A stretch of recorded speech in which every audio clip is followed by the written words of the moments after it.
Sida loogu guuleysto ganacsigaaga. Dadka guulaha gaara waxaa laga helaa meel kastoo adduunka ka mid ah. Waxay ka soo kala jeedaan wadamo kala duwan, waxayna leeyihiin background iyo dhaqamo kala duwan. Inkastoo ay jiraan farqiyo badan oo u dhexeeya, haddana waxaa jira dabeecado ay dadkaasi wadaagaan. Dabeecadahaas oo ka dhigay qaar guul gaara kana soo saaray dadka. Haddii aad rabto inaad guul ka gaarto noloshaada, xiriirkaaga ama ganacsigaaga, waa inaad fahantaa sida dadkaasi u fikiraan si aad ugu dayato kuna guuleysato. Haddii uu qof bil'aadan wax sameeyo, qof kasta kale oo bil'aadan ahi waxa qofkaas sameeyay waa uu samayn karaa haddii uu raaco dariiq la mid ah dariiqii qofka hore raacay. Xataa haddii uu raaco dariiq ka duwan dariiqa, balse uu ku dhago habfikir la mid ah habfikirkii qofka guulaha gaaray, waxay u saamixi doontaa qofka inuu guul la mid ah gaaro. Sida loo noqdo qof guul gaara.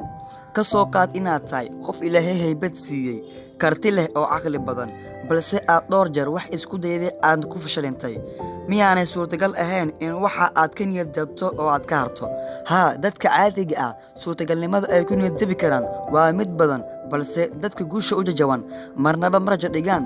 Waxay isku dayaan 10 jeer iyo xataa 100 jeer ilaa ay ka gaarayaan wax ay rabaan, mana rajo dhigaan.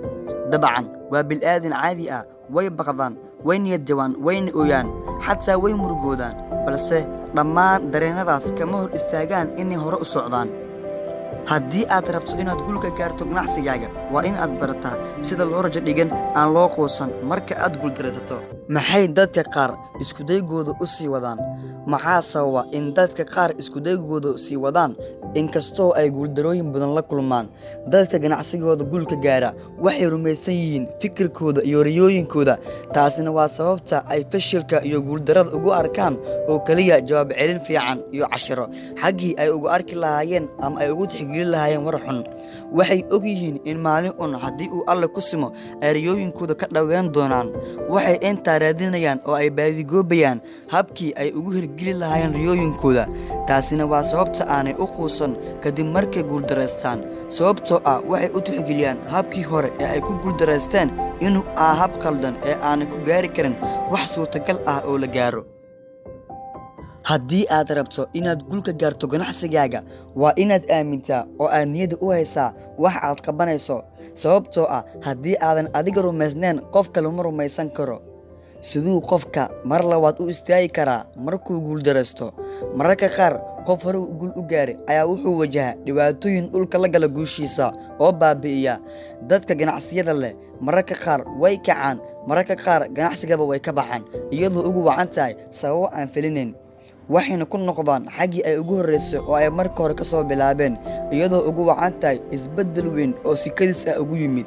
Dhammaan dadkaasi haddana dib ay u soo kabtaan, waxay ku soo noqdaan heer la mid ah heerkii ay hore u gaareen waqti gaaban gudihii.